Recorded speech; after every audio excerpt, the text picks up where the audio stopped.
Yeah, a very strange case. So first, we have to understand the political context, where you have a fight inside the governing Socialist Party between the current president Luis Arce and the former president Evo Morales, and a big conflict. Both would like to run in next year's election, and some sort of violent protests happening on the streets. An attempted coup happened early in the year. Some crazy stuff there, and then this incident. So Evo Morales was driving to his radio interview when this alleged attack happened. And he put the video out in a very strong statement saying it was a group of gunmen in black. They saw them go into a military headquarters.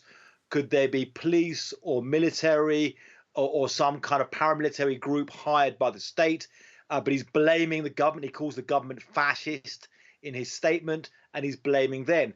The government saying, OK, we will investigate this, but the vice president of public security already raising the possibility this could be a faked assassination attempt and saying whether it's real or not, we're going to investigate this. Now, it is strange for a few reasons. I mean, one, it seems a very ineffective assassination attempt. There's a lot of assassins in Latin America and here in Mexico. You get assassinations all the time happening, particularly by cartel squads. Normally they go in there with AK-47s, AR-15s, and destroy the target. In this case, there was 14 shots fired. They didn't hit the president, and the driver was only lightly injured. Then there are a few questions. Why did he not have more security? Is he not in any kind of bulletproof vehicle? So there's definitely some questions there about exactly what happened, but raising already a very, very tense political situation. It is interesting. I was talking to Luis, our Cuban producer. He used the word chapucero, the idea of this bungled attack, and you raised some very interesting thoughts there about the possibilities. Very old car as well. He was driving for a ex-president, and this is a weekly show he was doing in Cochabamba. Is that right? That you could argue that his route was fairly regular. Yeah, I mean, if there was an assassination attempt, they could easily see this as a weekly thing he's doing. But again, assassination attempts are normally a lot more effective. They're normally going to hit with AK-47s, AR-15s. Could it be some people having a shot trying to scare him? I mean, possibly.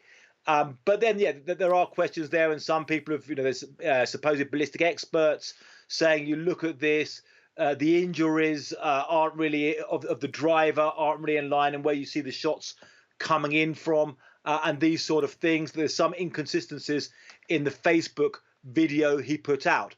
It's interesting that Evo Morales was a very impressive president of Bolivia from 2006 to 2019. Bolivia is a country famous for some quite extreme political instability.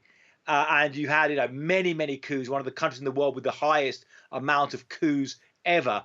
And Evo Morales did see a very long time of stability, a very impressive president, the first indigenous president, transformed the country, but it seemed to really struggle to let go to power. Then you had this political crisis in 2019 when he was forced out. He says that was a coup then.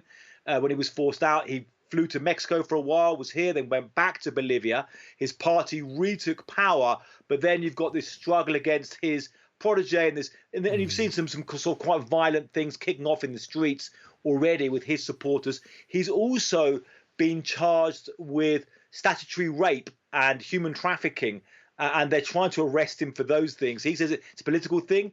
There was an alleged relationship with a 15-year-old staffer while he was president, a few years ago now, and him taking on trips was kind of human trafficking. He says it's a political conspiracy and is refusing to answer to that, so kind of raising the stakes as well on that issue.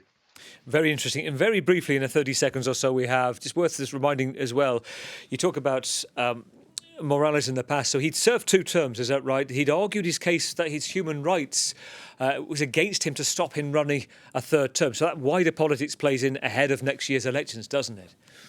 Yeah, absolutely. So, in Latin America, there's a sensitivity to repeated terms. You have a long history of dictators. So, a system is you have presidents who can only be 1 or 2 terms, and being so popular, he tried to go against this, or still continues to try to go against this, and that's one of the real controversial things happening right now. But also, just add a very last point, there's also a lot of genuine economic crisis happening in Bolivia right now, and there are many people who are still sympathetic to him and would like to see him return to be governor.